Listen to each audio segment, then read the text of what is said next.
abandi bahagurutse, ariko kandi wicaye n'ahantu abandi bari kurwanira. Reka mvuga abantu bari kurwanira aho ugiye kwicara. Icya mbere, aho hantu wicaye harimo hararwanirwa n'abatinganyi, abantu baryama n'abahuza ibitsina. Kabiri, wicaye ahantu abasambanyi bari kubyiganira kwicara. Biragusaba imbaraga z'ubwenge kugira ngo ubashe kugira gute guhagarara neza mu murimo w'Imana. Wicaye ahantu abadivorose, abari gutandukana, bari kurwanira. Wicaye ahantu abantu bashaka kuhicara kandi bafite abagore ndetse batatu. Urumva wicaye ahantu hakomeye, kandi abo bose bari kuharwanira kugira ngo nabo bashe kuhica. Niyo mpamvu Imana ivuze ngo muhamagare abagore bazi kurira, kandi abo bagore nta kintu kibazanye, ni ukuboroga. Muhamagare abagore bazi kurira no kuboroga, bazi batuborogere, kuko ingo z'abantu zigusenyuka. Nk'ijambo twasomye muri Yeremiya cya kabiri, ngo urupfu rwuririye mu madirishya rwica abana bari hanze n'abari mu nzu. Ni amagambo wumvishije, ariko kandi uhamagawe n'Uwiteka, ntabwo uhamagawe na Izayi umuvugizi wa ADPS, uguhamagaye ntabwo uhamagawe n'umushumba runaka cyangwa se na regional runaka, uhamagawe n'Imana kugira ngo urire. Nta kintu kikuzanye, ni ukuboroga. Bakunzi ba Shalom TV 295, turabashuje mu izina rya Yesu Kristo Nazareti. Tubifurije amahoro y'Imana, tubifurije kugubwa neza mu Mwami. Njye muri kumva ni Theoneste Ntirenganya, inshuti yanyu akadasohoka, kandi ndaje kutuganira ijambo ry'Imana mu minota mike cyane, ntari butinde. Ariko kandi ndagusabye kugira ngo tubane maso muri kano kanya, kugira ngo twakire ijambo ry'Imana, twakire icyo Imana ishyize ku mutima wanjye muri kano kanya. Nkunda kubabwira ngo iyo nje imbere ya kamera mbanzanye ijambo ry'Imana, kandi buri ijambo ry'Imana ni nabwo buhanuzi bukuru, ni nabwo buhanuzi butavangiye. Unyemerero tujyane mu ijambo, ntari butinemo cyane, kandi ijambo numva yitsika mutima wanjye, ndashaka ko uza kumfasha kuryumva mu izina rya Yesu. Ni amagambo akomeye cyane Imana impaye kugira ngo tuganire, ariko mbere kuyavuga reka tubanze dusenge Imana kugira ngo ize ibari natwe muri kano kanya. Mana, turagushimiye ko dutoranyije kuvuga ijambo ryawe muri kano kanya, kugira ngo tubwire abakunzi umusaraba, abakunzi ba Shalom TV 295, abadukurikira kuri social media, bari mu Rwanda, bari hanze, abo bose bakeneye kumva ijambo ryawe. Niyo mpamvu rero Uwiteka Imana umpamagaye kugira ngo ndibagezeho. Ndasinze mvuga ngo Uwiteka ushoboze kugira ngo mbashe kwibagezaho, kandi Data wa twese n'ibihe baryumve, ikindi kandi baryumvire mu izina rya Yesu Kristo wa Nazareti. Amen. Murakoze cyane rero. Reka tuganire ijambo ry'Imana, Imana ishyize ku mutima wanjye. Ariko kandi ku batarakora sabone, reka tubabwire ngo nimukore subscribe. Ni ijambo rikomeye cyane, buriya ni igikorwa ubukoze kinashyikirwa. Iyo ukoze subscribe ubu udufashije, ubu duteye inkunga, kandi ni byiza. Kura comment, nta kibazo, uvuga uti ahangaha wavuze nabi, kuvuga gutya nabyo ni byiza. Bezi kubo n'ubuhanuzi nta muntu ujajinga, n'ubuhanuzi Imana ibimpaye, ariko kandi bushingiye ku ijambo ry'Imana ubwakira uko buri, ariko kandi wumva hari ikintu kitameze neza wankosora, nabyemera. Ariko kandi ndashaka ko tuza kuganira. Kora like ku nshuti zawe, ukore share kugira ngo ubu butumwa bugere ku bantu benshi, nubwo hari abo bureba cyane, ariko kandi no kugira ku bandi nabyo nta kosa. Ahari wenda bafatanye nabo bureba kugira ngo bakosore ibikosamye cyangwa se bitaragenze neza. Imana reba umugisha mu izina rya Yesu Kristo. Abadukurikiye bari mu mpande enye zigize u Rwanda ndetse n'umujyi wa Kigali, mwese tubifurije kugubwa neza mu Mwami. Ni hirya no hino ku diaspora badukurikira.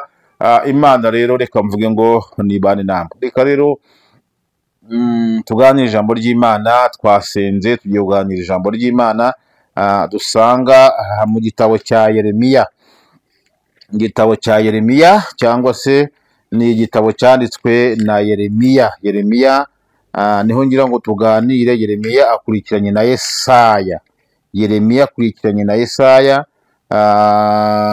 Ndashaka ko tuza gusoma ku bice byaho 9, ni ibice 9 ngira ngo tuze gusoma.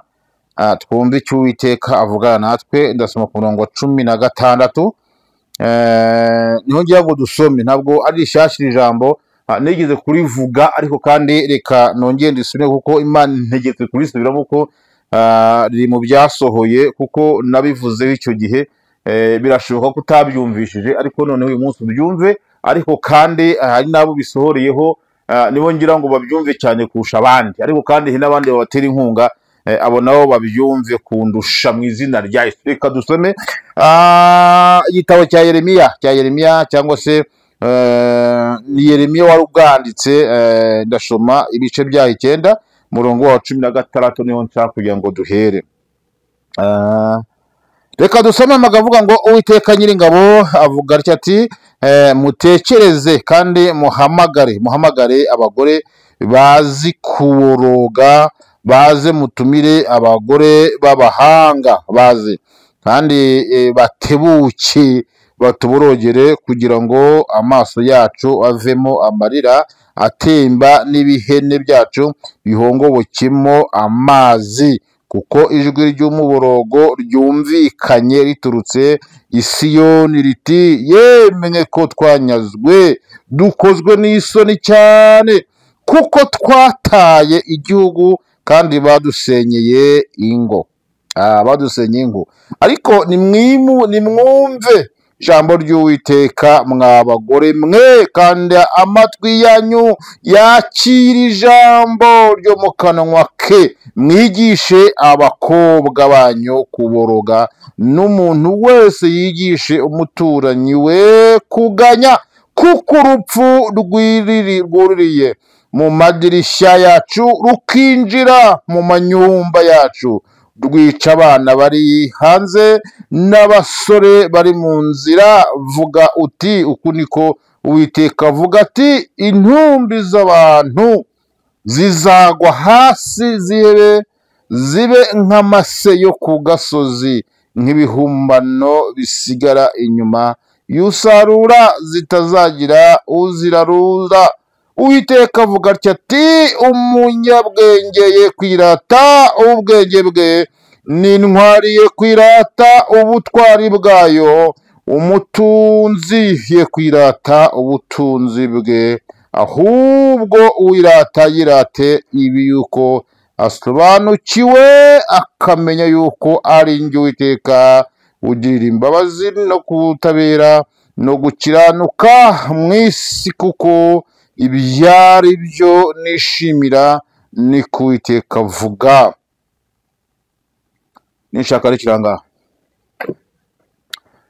Reka masuhuze abo tugiye kuganira kuri ijambo. Uzaryumva uyu munsi rijyaho, uzaryumva ejo ryaragiyeho, uzarisanga rimaze icyumweru, uzarisanga rimaze ukwezi, uzarisanga rimaze umwaka, uzarisanga rimaze imyaka 10. Ntabwo nzigera izaviraho, ariko ndashaka kubwira ngo uhere aka kanya uzaryumva, kandi nzi neza yuko Uwiteka Imana ari kumwe nanjye, ari namfasha kugira ngo uryumve cyane kandi birenze uko njyewe naryumva, kuko nge ndahanura, ariko ndahanurira wowe. Ubuhanuzi ni ugomba kububika, ukabubika ndetse kure.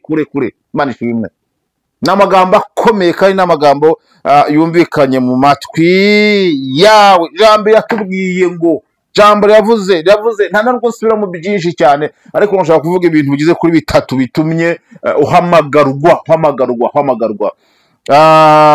Reka mvuge ibintu bigeze kuri 3. Ubundi wavuze umugore akenshi mu mvugo ya Bibiliya cyangwa se mu mvugo y'umwuka wavuze itorero.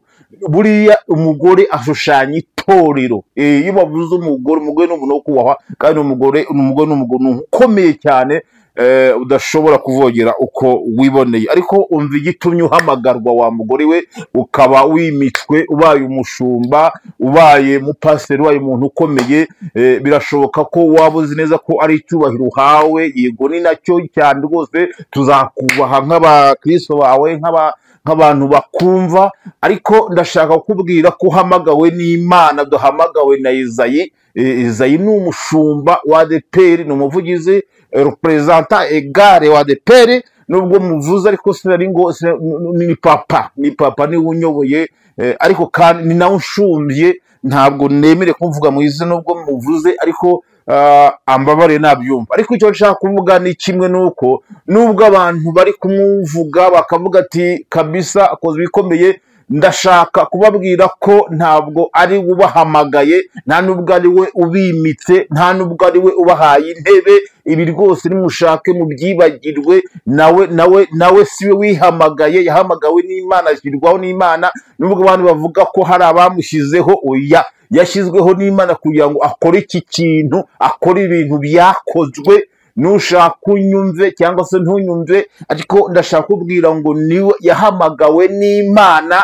ashyirwaho gukora ibi yakoze n'ibindi azakora. Reka maze mbabwire, ibi bintu birimo Imana, ibi bintu birimo Imana, ibintu bihagaze niyera. Uko ubifata ni akazi kawe, n'uko ubyumva ni akazi kawe, ubitwara uko ubyumva. Ariko nje kukubwira mpagaze mu mwuka, ndimo ndavugishwa n'Imana ko ibintu byakozwe niyera, kubera ibizira byinjiye mu itorero.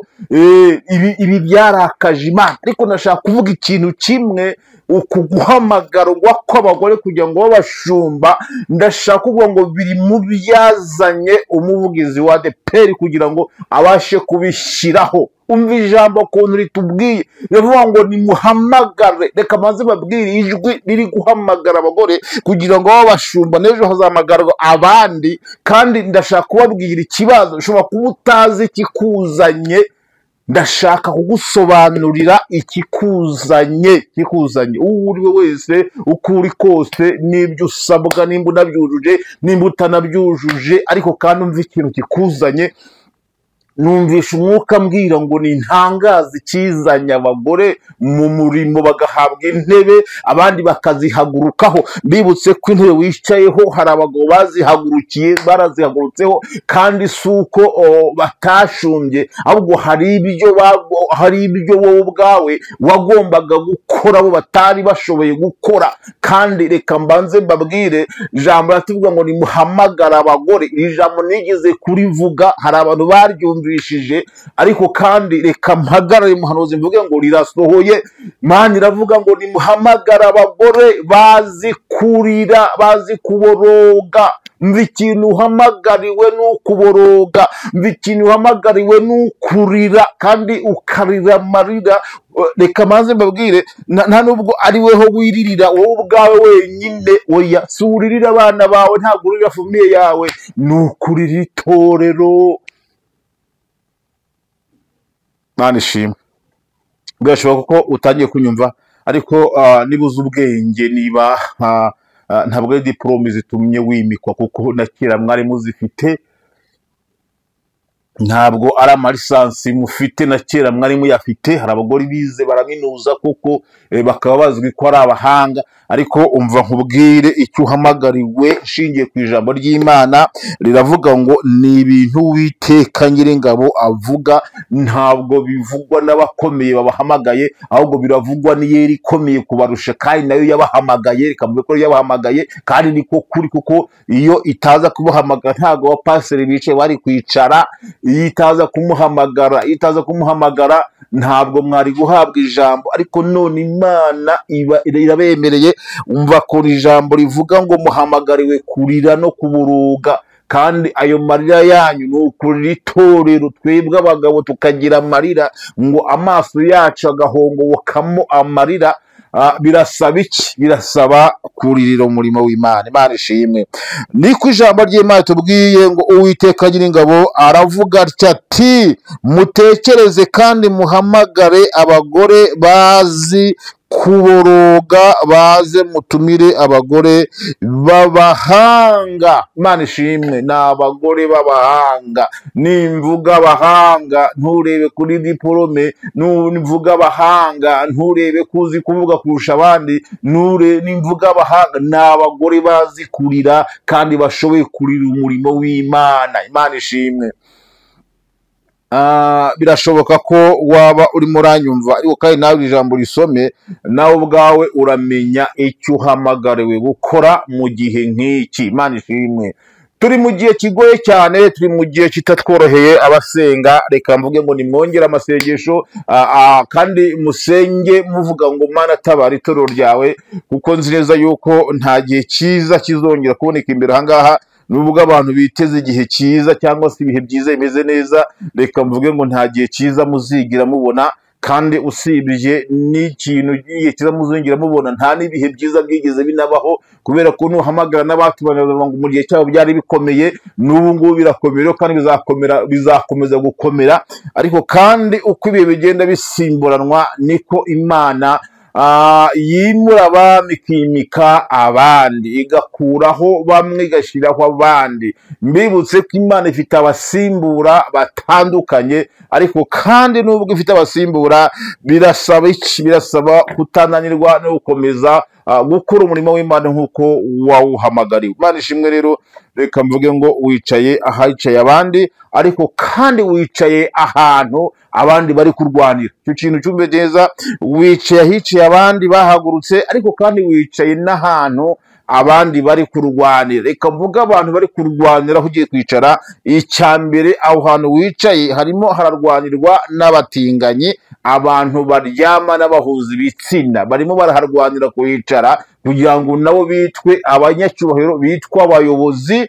Kabiri, wicaye ahantu abasambanyi bari kubyiganira kwicara. Biragusaba imbaraga z'ubwenge kugira ngo ubashe kugira gute guhagarara neza mu murimo w'Imana. Wicaye ahantu abadivorose, abari gutandukana, bari kurwanira. Wicaye ahantu abantu bashaka kuhicara kandi bafite abagore ndetse batatu. Urumva wicaye ahantu hakomeye, kandi abo bose bari kuharwanira kugira ngo nabo babashe kuhicara. Niyo mpamvu Imana ivuze ngo muhamagare abagore bazi kurira, kandi abo bagore nta kintu kibazanye, ni ukuburuga. Utazibwira ngo ni icyubahiro, ujye mu miteto, ujye mu midabagiro. Oya, uhicaye abadivorose bazaza kugirisha inama y'ukuntu bashaka gukora divorce. Biragusaba iki? Biragusaba ubwenge bw'inama uzabagira, kandi na leta ibishyigikiye. Reka nkubwire ngo wicaye ahantu hakomeye, ariko kandi biragusaba iki? Biragusaba kurira. Muhamagara abagore kandi b'abahanga. Nituvuga abahanga mu by'ubwenge, ntabwo ari abahanga mu by'ubumenyi. Oya, utazitwaza ubumenyi, uretse ko ariyo turufu yagendeweho kugira ngo ubuhicaye, ariko ubuhanga Imana ishaka ni abahanga mu by'ubwenge, apana mu by'ubumenyi. Nimvuga ubwenge bw'Imana butandukanye n'ubumenyi wize mu ishuri. Uhicaye rero, Imana irashaka abagore b'abahanga, b'abanyabwenge. Ntabwo ishaka abagore bafite ubumenyi, irashaka abagore b'abahanga mu by'ubwenge bwo kuririra umurimo w'Imana. Imana ishimwe rero. Nshatse narekera ahangaha, kuko nzi neza yuko mesaje irashaka guha uwayumvishije. None wowe uyumvishije, n'iki wakora? Icya mbere ni ugusenga amasengesho aruta ayo wasenze, kubera ko hari abasenze bageze ku ntebe bahagarika gusenga, ubundi bajya mu butegetsi, n'ubuyobozi barabwihorera, ahubwo bajya mu gutegeka. Ikindi kandi bibagirwa ikibazanye, bakora ibyangwa n'amaso y'Imana, bacika intege mu masengesho, bagakenera ababasengera kandi bagomba kwisengera. Reka nkubwire ngo wowe uhamagawe, Imana irashaka ko urira ukaboroga, ukaririra umurimo w'Imana, ugasengera abera. Imana ikugire neza. Ni ikintu kikuzanye, ni ukugira ngo ukore ibyananiye abandi, kandi reka nkubwire ngo nawe nibikunanira uzahava nk'uko abandi bahavuye. Ariko icyahagushoboza cyangwa se kigatuma hatinda, ni ugukora ibyananiye abandi muri iki gihe kigoye. Imana ishimwe. Ni igihe tugomba gusinyira ibyera ko byera, kuko hari abantu bahatirwa gusinyira ibintu by'umukara ko byera, bakakuzanira urupapuro rw'umukara bakavuga ngo sinya ko rwera, bakakuzana urupapuro rw'umweru kuvuga ngo sinya ko urumukara. Ni ukuvuga ngo ni uguhakana ibyo ureba by'ukuri, ukagaragaza ibyo utareba by'ibinyoma, kandi ukavuga ko ari ibyera. Ibyo ngibyo reka nkubwire ngo Imana izagufashe kandi kurinde uhagarare mu cyuho neza kugira ngo ubashe gukiranukana n'Imana. Inkoni ikubise abandi nawe itazagukubita, ariko kandi reka mubwire ngo hagarara mu ijambo ry'Imana. Bizaterwa n'iki? Bizaterwa n'amasengesho uzasenga, bizaterwa n'amarira uzarira, bizaterwa n'ukuntu uzabana n'iyera, bizaterwa n'ukuntu uzifata imbere y'Imana, kubera ko niyo iguhamagaye. Uwiteka rero abwira Yeremiya, aravuga ngo bwira abantu bahamagare abagore bazi kurira, bazi kuboroga kandi b'abahanga, baze batorogere. Kandi avuga impamvu barira. Reka manze nkubwire impamvu bagombaga kurira. Yarayisobanuye, aravuga ngo kuko ijwi ry'umuborogo ryumvikanye riturutse i Siyoni riti, yemwe ko twanyazwe, dukozwe n'isuri cyane, kuko twataye igihugu kandi badusenyeye ingo zirasenyutse. Ese aba bantu yo gusenya ingo ni bande? Ni abadayimoni, ni imyuka mibi yahagurukiye gusenya ingo. Nimba urwawe rugihagaze, hari iziri gusenyuka. Nimba urwawe rukimeze neza, hari izitameze neza. Hari iziri gusenyuka, ariyo shitani arimo aranyeganyeza. Uhamagariwe kuboroga usengera ingo zirimo gusenyuka. Ni ukuvuga ngo icya mbere ni ingo ziri gusenyuka. Imana itubwire neza. Ndi mu ijambo ry'Imana, ntabwo ari amagambo yanjye, ni ijambo ry'Imana ngo kandi badusenyeye ingo. Ni igihe umuririmbyi muhagarara muririmbana, aguca inyuma akagusenyera urugo kandi murimba ku ijwi rimwe. Ni igihe umudiyakoni mudiyakonana aca inyuma akagusenyera urugo kandi mwese muhurira gutanga ingaburo. Ni igihe abapasiteri bamanyagura umubiri wa Kristo, bahindukirana bakangana kandi basangira ingaburo, ikindi kandi bagacana inyuma. Imana itubwire neza. Ni igihe ingo ziri gusenyuka. Umva nkubwire, wowe uhamagawe, birasaba kurira ingo ziri gusenyuka. Icyo ni icya mbere. Icya kabiri, ariko nimwumve ijambo ry'Uwiteka mwa bagore mwe, kandi amatwi yanyu yakira ijambo ryo mu kanwa ke. Mwigisha abakobwa banyu, muje kwigisha abakobwa, muje kwigisha abasore, muje kwigisha abagabo, muhamagariwe kwigisha. Imana itugereza mwarimo ngo kumuranga ngo kuko urupfu, mvana no icya kabiri, kuko urupfu rwiruriye mu madirishya yacu, rwinjiriye mu madirishya. Urupfu, reka mvuga urupfu. Imana ishimwe. Nubwo navuga byinshi muhamagariwe, ariko umva icyambere nuko ingo ziri gusenyuka. Icya kabiri, urupfu rwiruriye mu madirishya yacu. Nivuga amadirishya yacu, wumve amagambo ahakana ubwere bw'Imana, wumve amagambo atangiye kubusanya no gukiranuka, wumve amagambo atangiye kubusanya n'ukuri. Urwo ni urupfu ruri kwinjira muri mvuga amadirishya. Wumva amatwi, abantu bari kumvirana, bari kumva ibitandukanye n'ibyo bakagombye kumva. Buyandi magambo, urupfu rwururiye mu madirishya, rwinjiriye mu madirishya yacu. Nimvuga amadirishya, wumva amatwi y'abantu yabaye ibihuri ntacyumva. Niko ijambo ryambwiye mu minsi y'imperuka, amatwi azaba abarya badashaka kumva. Ni ijambo ry'Imana. Amatwi azaba barya badashaka kumva ukuri, ahubwo bashaka kumva ibihuye n'amarari yabo. Urwo ni urupfu rwuririye mu madirishya. Niko ijambo ry'Imana ryambwiye. Ni urupfu rwuririye mu madirishya. Aya madirishya nahoze mvuga ngo ni amatwi. Abantu basigaye bumva ibitandukanye n'ibyo bakagombye kumva. Abantu basigaye bumva ibitandukanye n'ibyo Imana ishaka kubabwira, ahubwo barashaka kugendera mu bwibone n'ubwirasi no mu byubahiro bidashinga. Ariko nje kukubwira ngo hagarara, nawe urire wa mugore uhamagariwe kuyobora, hagarara uhamagara Uwiteka, birashoboka ko yakumva, kuko amarira y'abagabo yarakamye, nta bagabo bakirira umurimo w'Imana. Ariko kandi mfite ubwoba ko nawe byaba ari uko, ariko kandi nta kindi cyagushoboza ni ukurira umurimo w'Imana.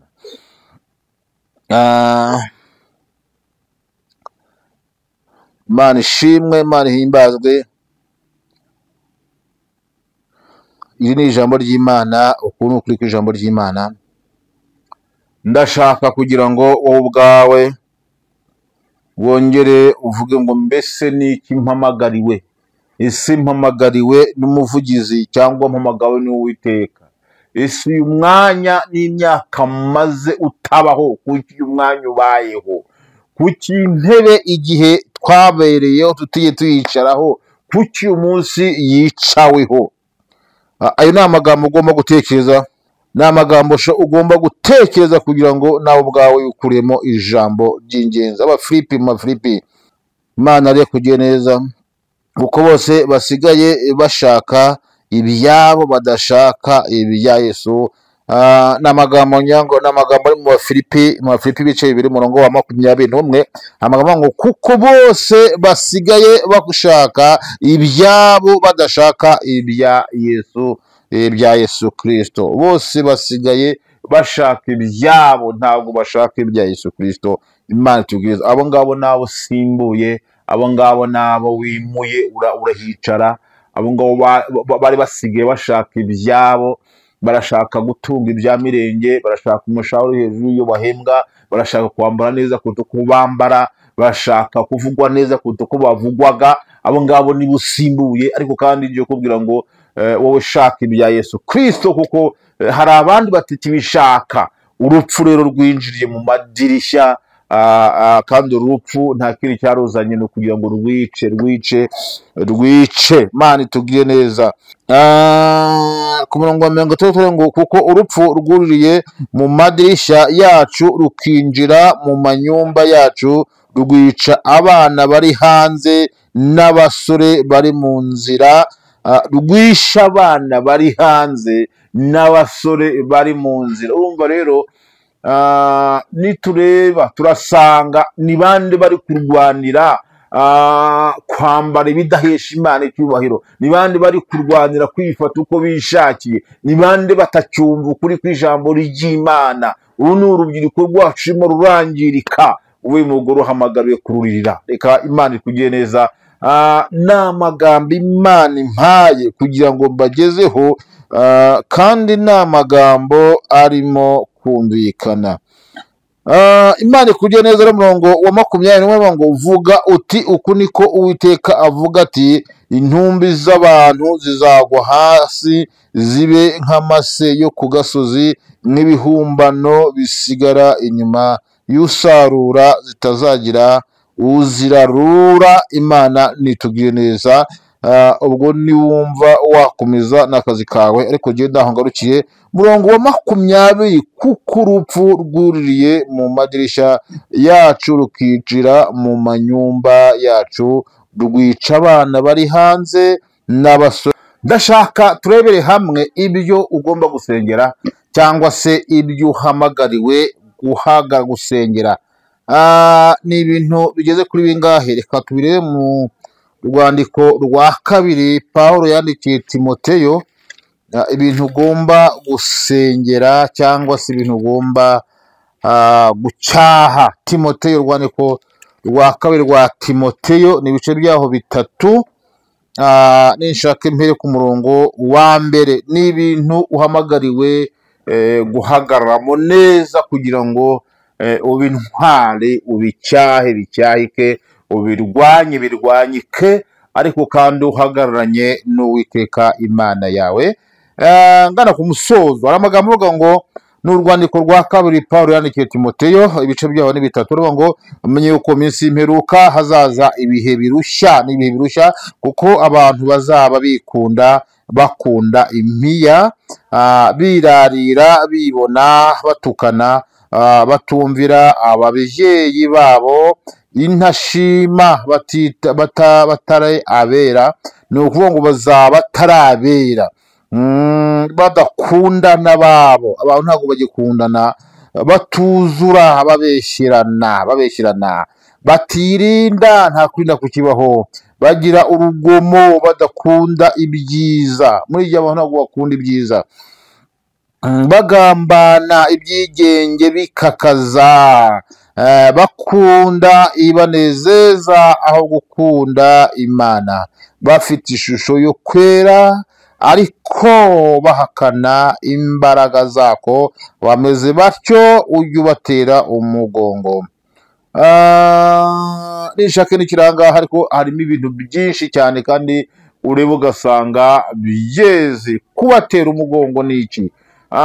Babesherana. Niyo navuga ngo bazajya bakuzanira igipapuro cy'umukara, bavuge ngo sinya ahangaha ugaragaza ko kera. Baza ari igipapuro cy'umweru, bakubwiye ngo sinya ahangaha ugaragara ko kirabura. Mu yandi magambo, babesherana, baryaryana, badakunda babo, ntabwo abantu bakundana. Kubera iki? Kizabikwereka nuko uwo muzicarana muyoborana mutazakundana. Ariko kandi Imana iravuze ngo abameze batyo ujye ubatera umugongo. Kubera iki? Kubatera umugongo nta kuntu, kubacyaha uhagaze mu ijambo ry'Imana, no kubigisha no kubasengera kugira ngo Imana ibagarure mu murongo. Uhamagawe mu gihe gikomeye, ibyananiye abantu, uhamagariwe ibyananiranye kugira ngo bishobore. Imana rero ibashoboze kandi Imana ibaha imbaraga. Ndabasomera amagambo menshi, ariko kandi muzayasomererwa, kandi ikindi namwe mwarayisomeye, muri bakuru kundusha kandi mwarasomye kundusha, Bibiliya muyizi mu mutwe. Ariko kandi tandukanya ibihe wavuyemo n'ibihe ugiyemo n'icyo Imana ishaka gukora. Nahoze mbabwira ngo ni ukurira, ni ukuboroga, kandi ukagira ibiyikuriza, ukagira n'ibyo uririra. Uramenye utazirira cyangwa se ngo urire abana bawe. Ni ukurira itorero n'icyo uhamagariwe, ni ukuririra abantu bari kwangirika mu izina rya Yesu Kristo. Ugahagarara ugacyaha kandi ugahagarara mu kuri kw'ijambo ryawe. Kabe nubwo bavuga bati iyi ntebe turi kwambura, uzahagarare mu kuri kw'ijambo ry'Imana kugira ngo ukomeze kunezeza Imana. Imana ikugire neza. Burigaramu yaravuze ngo uwanyimika nkaba umwami w'ishyanga nyirite, aravuga ngo nkaba n'imbata y'icyaha, aravuga ngo ntabwo nabikunda. Uramenye rero utazavuga ngo ubwo ndi umuyobozi mpagarare mu cyaha. Oya, uzarwanya icyaha nushaka. Pawulo yavuze ngo twebwe ntiturageza aho tuvusha amaraso mu ntambara turwana n'icyaha. Ntabwo turahageze ko batubanjije bamenye amaraso barwana n'icyaha, ariko twebwe turimo turakina n'icyaha. Pawulo yavuze ngo ntabwo turageza aho tuvusha amaraso mu ntambara turwanya icyaha. Imana tugiye neza rero, hagarara ku ijambo ry'Imana, hagarara ukuri. Nahoze mvuga ngo iyo ntebe wicayeho abatinganyi bashaka kuyicaraho, iyo ntebe wicayeho abadivorose bashaka kuyicaraho, iyo ntebe wicayeho abanyapolitiki bashaka kuyicaraho, iyo ntebe wicayeho, reka maze mubwire, abasambanyi barashaka kuyicaraho. Mbese ni ukuvuga ngo ugiyeho rukomeye, utazibwira ngo ni icyubahiro uhawe, ahubwo Imana igufashe kandi igushyigikire. Ntabwo mbizi ko n'uwo mushahara uhembwa hari abawushaka, hari abawukeneye. Imana rero kugiye neza, byonyine nicyo cyubahiro cyonyine. Hari abagikeneye kandi batanagihemberwa. Iyo ubona perezida wa korari atanga ibiguzi kugira ngo abe perezida wa korari ahembwa angahe? Perezida wa korari ahembwa angahe? Reka maze mbabwire, turi mu gihe kigoye, turi mu gihe kiruhije, ariko kandi reka mubwire ngo hagarara ushikame. Ariko kandi nashaka kubwira ngo n'icyo uhamagariye wa mugore we. Ijambo twarisomye, muhamagara abagore bazi kurira, b'abahanga mu kuboroga, batuborogere. Kubera iki? Kubera ko ingo zirimo zirasenyuka hirya no hino. Urupfu rurimo rurinjira mu madirishya. Navuze ko amadirishya ari amatwi, rukica abasore n'inkumi. Wakagombye ku rubyiruko ruri hano hanze, ruri kwifata uko bitari, uko bidakwiriye. Imana itubwire neza, ugasengera abagabo bari gusenya ingo z'abagenzi babo, ugasengera abagore bari gusenya ingo z'abagore bagenzi babo. Imana itubwire neza. muri igihe harimo n'abakomisiyoneri murakuvuga ngo umugabo si uwawe ntabwo ukwiriye, ngwino nkurangira umugabo ufite amafaranga, ugasanga uramutwaye. Uhagaze ahantu Imana ishaka guhagarara, ariko kandi ukagira amarira yo kuririra umurimo w'Imana, yo kurira intama z'Imana, yo kurira umukumbi w'Imana. Imana ikugereza rero ndari kubwira ngo ibyo uhamagariwe no gusengera ingo zigusenyuka hanze aha ngaha ni nyinshi, ugasengera urubyiruko dufite ruri kujya mu biyobyabwenge, ukajya mu ishuko, ruri kwambara bikojeje Imana isoni. Batubwiye ukuntu ubundi inda ifite ukuntu yambara, n'umuntu w'Imana afite ukuntu yambara. Mwibuke ukuntu Yuda yaguye mu cyaha cy'ubusambanyi. Ni ukubera iki? Ni uko maraya yaragiye agura imyambaro y'ubumaraya. Ni igihe turimo turahangana n'imyambaro y'ubumaraya hanze aha ngaha, ugasanga umurokore muzima yambaye nka maraya. Ibyo nabyo biragusaba kurira kugira ngo ubashe gutandukanya abo bantu. Ugasanga umuntu uko yari ari kera niko ashaka kubona mu nzu y'Imana, uko yambaraga kera atarakizwa niko ashaka kwambara amaze no gukizwa. Yarangiza akatwicira n'urubyiruko rukavuga ngo natwe turashaka kwambara nka runaka. Reka amaze babwire, umuntu akifata uko atagomba kwifata, agasanga imico yo hanze arashaka kuyizira mu nzu y'Imana. Kandi bimwe biragenda bihabwa intebe, bimwe biragenda bidomina, bimwe biragenda bishyigikirwa. Ugasanga imyambaro y'abamaraya, imico y'ubumaraya imiraza no mu nzu y'Imana. Bamwe bakabishyigikira, abandi bakabirwanya. Hagarara mu bibirwanya, ariko kandi unabisengere kugira ngo Imana igutize imbaraga. Uje mu gihe kigoye, uje mu gihe kibi, ariko kandi Imana irashaka kurira, kuko abagabo ntibakirira. Niyo mpamvu ibakuyeho izanye abagore kugira ngo babashe kurira. Imana itugirire neza. Murire umurimo w'Imana, murire abantu bari kurimbuka, muri isi uko igeze habi. Ni igihe cy'uruvangavange, ni igihe ibintu biyoberanye, ariko kandi n'ibitaraza nkubwire ngo bizaza, ariko uhamagariwe kugira ngo nawe ube mu mubare w'abarira, kandi barire umurimo w'Imana. Ahari wenda amarira yawe yahindura byinshi bigahinduka. Imana ikugirire neza, ariko kandi Imana nigushyigikire. Uje mu gihe kibi, ariko kandi uje guhangana n'ibibi. Imana rero nikugirire neza, Imana igufashe, ikwambika imbaraga. Uzi ubwenge wanyumva, uzi ubwenge wankurikira, uzi ubwenge wakumva icyigisho, wakumva ijwi ry'Imana ariko muri iki gihe. Ni byinshi ugomba gusengera, ariko kandi n'icyo uhamagariwe. Reka dusenge Imana, kandi Imana ikugereza. Reka nsoze mvuga ngo Imana igushyigikire, Imana iguhagarareho, Imana ikomeze amaboko yawe, Imana ikwagure mu bwenge no mu mbaraga no mu buhanga. Imana ikumenyesha amakuru y'icyo uhamagariwe, kandi nubwo nkikubwiye ariko n'umwuka w'Imana yagusanga akabigusobanurira. Uhamagariwe gusengera isi, uhamagariwe gusengera abantu b'Imana bari kwangirika, uhamagariwe kurira, uhamagariwe kuboroga. Imana ikugire neza. Nusubiza amaso inyuma urasanga nta magurupe y'abanyamasengesho agihari. Nusubiza amaso inyuma ukareba muri iyi minsi dusohoyemo, nta magurupe y'abanyamasengesho bagihari. Birashoboka ko njye ubibona njyenyine, ko nawe ubibone, nawe birebe, ariko kandi uhamagariwe guhagarara ku ruhimbi ukavuga ngo ngiye gusengera itorero, ngiye gusengera umurimo w'Imana. Imana ishimwe. Muhamagara abagore bazi kurira no kuboroga, bazi batuborogere, kuko ingo z'abantu zigusenyuka. Nk'ijambo twasomye muri Yeremiya cya 2 ngo urupfu rwuriye mu madirishya rwica abana bari hanze n'abari mu nzu. Ni amagambo wumvishije, ariko kandi uhamagawe n'Uwiteka, ntabwo uhamagawe na Isayi umuvugizi wa ADPS, uguhamagaye ntabwo uhamagawe n'umushumba runaka cyangwa se na regional runaka. Uhamagawe n'Imana kugira ngo urire. Ntacyo gikuzanye ni ukuboroga. Turifuza kuzajya tukubona amaso yatukuye waraye imbere y'Imana usengera umurimo w'Imana, ariko n'ibitwaza ibya diplome, ukitwaza ibya lisansi, ukitwaza n'iki, uzahasebera, kandi Imana izakubita inkoni utazakira. Imana ikugire neza. Ntabwo ari iterabwoba, ariko kandi ije kubwira ngo hagarara kigabo, uhagarare kandi ubashe kuyobora umukumbi w'Imana.